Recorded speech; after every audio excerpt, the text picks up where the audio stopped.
ഇന്നല്ലാഹു യുഹിബ്ബു തവ്വാബീന വ യുഹിബ്ബുൽ മുത്തത്തഹിരീൻ.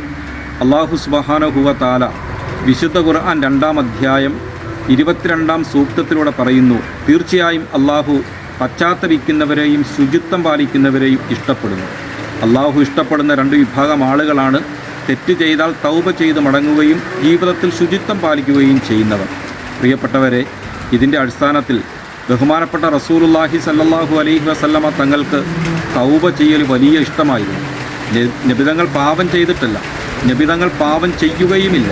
എല്ലാ പാപങ്ങളിൽ നിന്നും സംരക്ഷിക്കപ്പെട്ട ആളാണ് മഹാനായ റസൂലുള്ളാഹി സല്ലല്ലാഹു അലൈഹി വസല്ലമ തങ്ങൾ. ബഹുമാനപ്പെട്ട ഇബ്നു ഉമർ റളിയല്ലാഹു തആല അൻഹു പറയുമായിരുന്നു, കുന്ന ലനഅദു ലിറസൂലില്ലാഹി സല്ലല്ലാഹു അലൈഹി വസല്ലം ഫിൽ മജ്ലിസിൽ വാഹിദി മിഅത മറ. നബിതങ്ങൾ ഞങ്ങളോടൊപ്പം ഇരിക്കുന്ന ഒരു സദസ്സിൽ വെച്ച് 100 തവണ തൗബ ചെയ്യുമായിരുന്നു.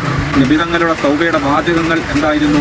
റബ്ബ് ഫിർലി വതുബ് അലയ്യ ഇന്നക അന്ത തവ്വാബുർ റഹീം. റബ്ബ് ഫിർലി വതുബ് അലയ്യ ഇന്നക അന്ത തവ്വാബുർ റഹീം എന്നതായിരുന്നു. റബ്ബ് ഫിർലി, അല്ലാഹുവേ നീ എനിക്ക് പുറത്തു തരണമേ. വതുബ് അലയ്യ, എൻ്റെ പശ്ചാത്താപം നീ സ്വീകരിക്കുകയും ചെയ്യണമേ. ഇന്നക അന്ത തവ്വാബുർ റഹീം, നീ ഏറെ പശ്ചാത്താപം സ്വീകരിക്കുകയും ധാരാളം കരുണ ചെയ്യുന്നവരുമാണല്ലോ എന്നായിരുന്നു.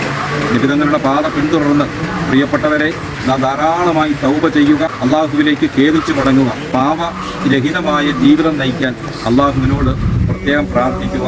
അള്ളാഹു പാപമുക്തമായ പാപരഹിതമായ ജീവിതം നയിക്കാൻ നമ്മെ അനുഗ്രഹിക്കുമാറാകട്ടെ.